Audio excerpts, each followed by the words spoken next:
நாகப்பட்டினத்திற்கு தென்கிழக்கே சுமார் 310 கிலோமீட்டர் தொலைவிலும், புதுச்சேரிக்கு தென்கிழக்கே சுமார் 410 கிலோமீட்டர் தொலைவிலும், சென்னைக்கு தென்கிழக்கே சுமார் 480 கிலோமீட்டர் தொலைவிலும் நிலை கொண்டுள்ளது. இது வடக்கு வடமேற்கு திசையில் நகர்ந்து 30ஆம் தேதி காரைக்காலுக்கும் மகாபலிபுரத்துக்கும் இடையே 30ஆம் தேதி காலை ஆழ்ந்த காற்றழுத்த தாழ்வு மண்டலமாக கரையை கடக்கக்கூடும். இந்த ஆழ்ந்த காற்றழுத்த தாழ்வு மண்டலம் இன்று மாலை முதல் நாளை காலை வரையிலான இடைப்பட்ட நேரத்தில் தற்காலிகமாக புயலாக வலுப்பெறக்கூடும். அதன் பின்னர் வலு குறைந்து கரையை கடக்கும் பொழுது ஆழ்ந்த காற்றழுத்த தாழ்வு மண்டலமாக கரையை கடக்கக்கூடும். கரையை கடக்கின்ற பொழுது பலத்த காற்றானது மணிக்கு 50 முதல் 60 கிலோமீட்டர் வேகத்தில், அவ்வப்பொழுது 70 கிலோமீட்டர் வேகத்தில் வீசக்கூடும்.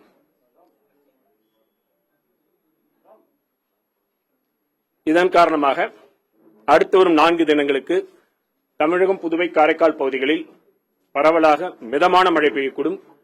கனமழை எச்சரிக்கை பொறுத்தவரையில் அடுத்து வரும் 24 மணி நேரத்திற்கு டெல்டா மாவட்டங்கள் செங்கல்பட்டு, விழுப்புரம், அரியலூர், தஞ்சாவூர், புதுக்கோட்டை ஆகிய மாவட்டங்களில் ஓரிரு இடங்களில் கனமழைக்கான வாய்ப்பு உள்ளது. நாளை 29ஆம் தேதி டெல்டா மாவட்டங்கள் கடலூர், புதுவை, விழுப்புரம், செங்கல்பட்டு மாவட்டங்களில் ஓரிரு இடங்களில் அதி கனமழைக்கும், சென்னை, திருவள்ளூர், காஞ்சிபுரம், ராணிப்பேட்டை, அரியலூர், தஞ்சாவூர் ஆகிய மாவட்டங்களில் ஓரிரு இடங்களில் கனமுதல் மிக கனமழையும், ராணிப்பேட்டை, திருவண்ணாமலை, கள்ளக்குறிச்சி, பெரம்பலூர், திருச்சிராப்பள்ளி, புதுக்கோட்டை, சிவகங்கை மற்றும் ராமநாதபுரம் ஆகிய மாவட்டங்களில் ஓரிரு இடங்களில் கனமழைக்கு வாய்ப்புள்ளது.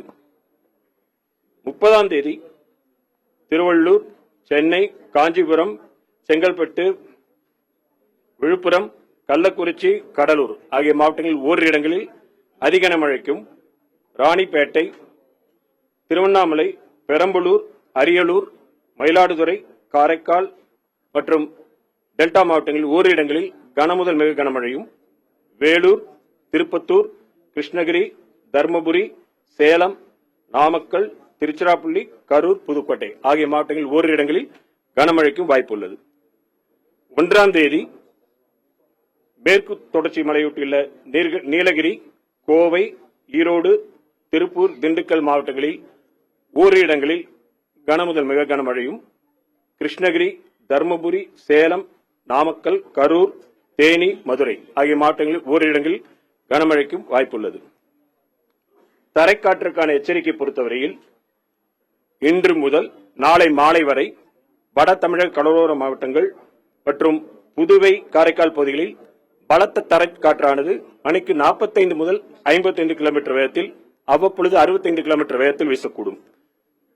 நாளை மாலை முதல் 30ஆம் தேதி மாயம் வரை வட கடலோர தமிழக கடலோர மாவட்டங்கள் மற்றும் அதை ஒட்டியுள்ள பகுதிகள், புதுவை, காரைக்கால் பகுதிகளில் பலத்த தரைக்காற்றானது மணிக்கு 50 முதல் 60 கிலோமீட்டர் வேகத்திலும், அவ்வப்பொழுது 70 கிலோமீட்டர் வேகத்திலும் வீசக்கூடும்.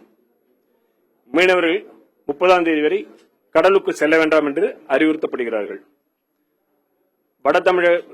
வடகிழக்கு பருவமழை பொறுத்தவரையில் தமிழகம், புதுவை, காரைக்கால் பகுதிகளில் கடந்த அக்டோபர் 1 முதல் இன்று வரையான காலகட்டத்தில் பதிவான மழையின் அளவு 350 மில்லிமீட்டர். இந்த காலகட்டத்தின் இயல்பளவு 346 மில்லிமீட்டர். இது இயல்பை ஒட்டியுள்ள அளவாகும். தற்பொழுது 2 விஷயங்கள் நாம பார்க்கிற பொழுது, நேற்று ரெட் அலர்ட் கொடுத்துட்டு ஏன் இறக்கணும் ஒண்ணு, அடுத்து புயலாக வலுவடைவதில் தாமதம் உள்ளது. இது எல்லாத்துக்கும் சேர்ந்து ஒரே இதுதான்.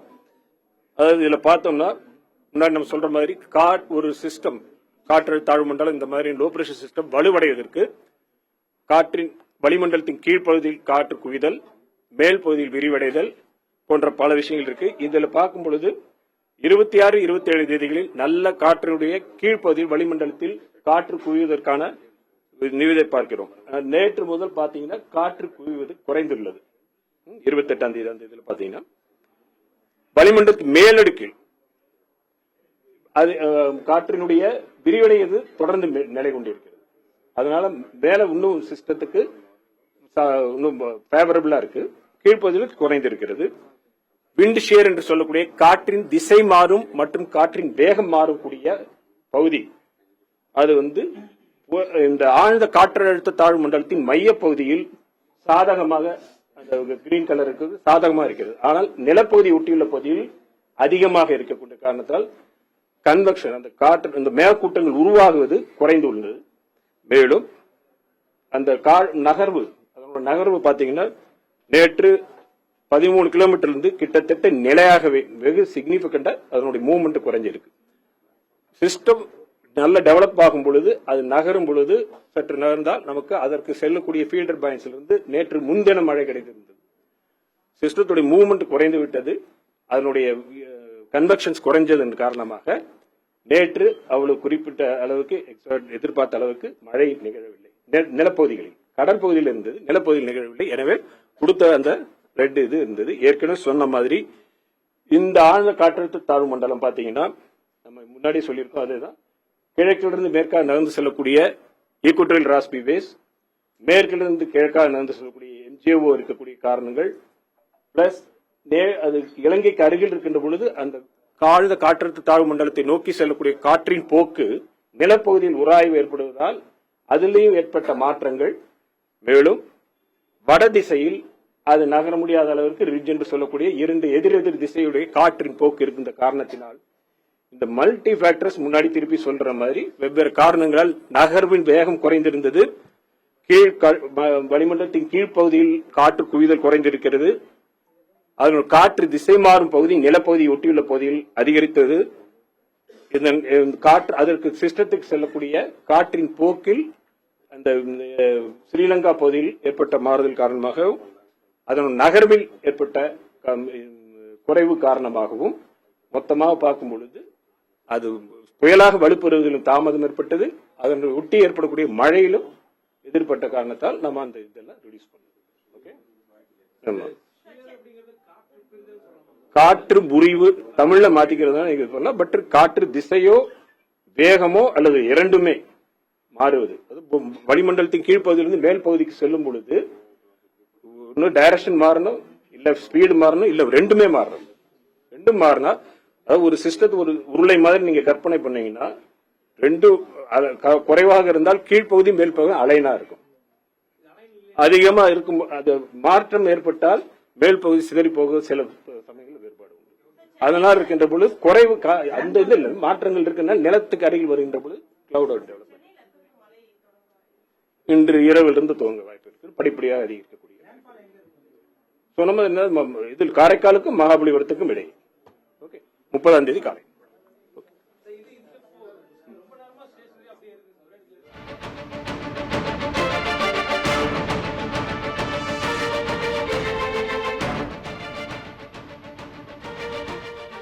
அதுல சாதகமா இருக்கக்கூடிய பகுதி இன்னும் டைவர்ஜென்ஸ் அதிகமா இருக்கு. வளிமண்டலத்தின் மேல் பகுதியில் அதனுடைய தொடர்ந்து மேல் பகுதியிலிருந்து காற்று விரிவடையும் தன்மை இருக்கிறது இல்லையா, அது பார்க்கிறோம். இன்னும் இருக்கு இந்த படம் 3 தினங்களா பார்க்கும் பொழுது டைவர்ஜென்ஸ் இன்னும் 28ஆம் தேதி 26, 27, 28 தேதியில் பார்க்கும் பொழுது இன்னும் அந்த மைய பகுதியில் அதிகமான பேர் நிறைய பார்க்கிறோம், நிறைய இருக்கிறது. கன்வர்ஜென்ஸ் இது டெம்பரரியா குறையும். ஏன்னா நிலப்பகுதியோட ஸ்ரீலங்காவோட இருந்த இன்டராக்ஷன் ஃப்ளோ வருது. கன்வர்ஜென்ஸ் நேற்று முழுக்க குறைஞ்சிருக்கு. இப்ப கொஞ்சம் கொஞ்சம் பில்டப் ஆகும் அதில் இருக்கிறதுனால. அந்த இந்த நிகழ்வுகள்ல நடந்ததுனால மல்டி ஃபேக்டர்ஸ் இருந்ததுனால தான் நமக்கு புயலாக மாறுவதில் தாமதம் ஏற்பட்டது. அதை ஒட்டி மேகக்கூட்டங்கள் பார்ப்பதில் தாமதம் ஏற்பட்டது. அதனால அது விலக்கிக் கொள்ளப்பட்டது. டைம் அதாவது மார்ஜினல் இன்டென்சிபிகேஷன். அதாவது ஒரு புயல்ன்றது கிட்டத்தட்ட நம்ம 34 நாட்டுன்னு சொல்லக்கூடியது 34 47 நாட்டு வரைக்கும் போகணும். இது 35, 36 வரைக்கும் போகணும். அது ஜஸ்ட் ஆழ்ந்த காற்றழுத்த தாழ்வு மண்டலத்திலிருந்து புயலுடைய ஆரம்ப கட்டத்துக்கு சென்றுவிட்டு திருப்பியும் வலுவிழக்கும். ரொம்ப ஸ்ட்ராங்கா ஒரு புயலாக இருப்பதற்கான வாய்ப்பு தற்பொழுது இல்லை. அது நிலப்பகுதிக்கும் இந்த இன்டராக்ஷன்ஸ் எல்லாம் நடக்கிறதுனால நம்ம பார்க்கிறோம். முதல்ல சொன்ன மாதிரி அந்த ஸ்கீமாட்டிக் டயக்ராமா போட்டிருக்கோம் இல்லையா, 2 எதிரெதிர் திசையில செல்லக்கூடிய நிகழ்வு, வடபகுதியில் அது தடுக்கக்கூடிய நிகழ்வு, இதெல்லாம் இருக்கக்கூடியதுனால நிலப்பகுதியிலிருந்து செல்லக்கூடிய காற்றோடைய இன்டராக்ஷன்ஸ் இதெல்லாம் இருக்கக்கூடியதுனால நமக்கு இது எம்ஜிஎம் சப்போர்ட்டிங்கா இருக்கு. பட் ஆமா இதுவும் சப்போர்ட்டிங்ல இருக்கு, இதிலும் இருக்கு. ஆனா எதிர் திசையில் இருக்கிறதுனால ஓகே. தேங்க்யூ.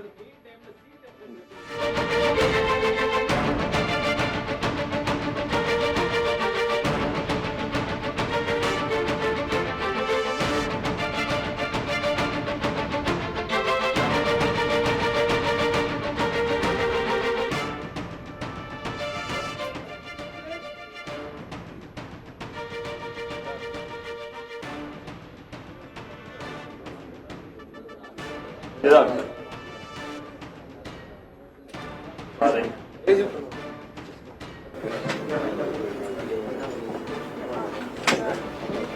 24 மணி நேரத்துக்கான இது எச்சரிக்கை, கனமழை எச்சரிக்கை.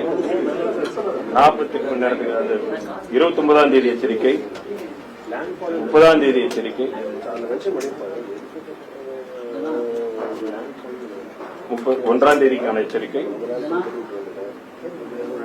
தரைக்காற்று இன்றைக்கு நாளைக்கு வரைக்கும் 45, 55, 60 கிலோமீட்டர். நாளை முதல் கடக்கும் வரை 60, 70. மீனவர்களுக்கான எச்சரிக்கை, பதிவான மழையின் அளவு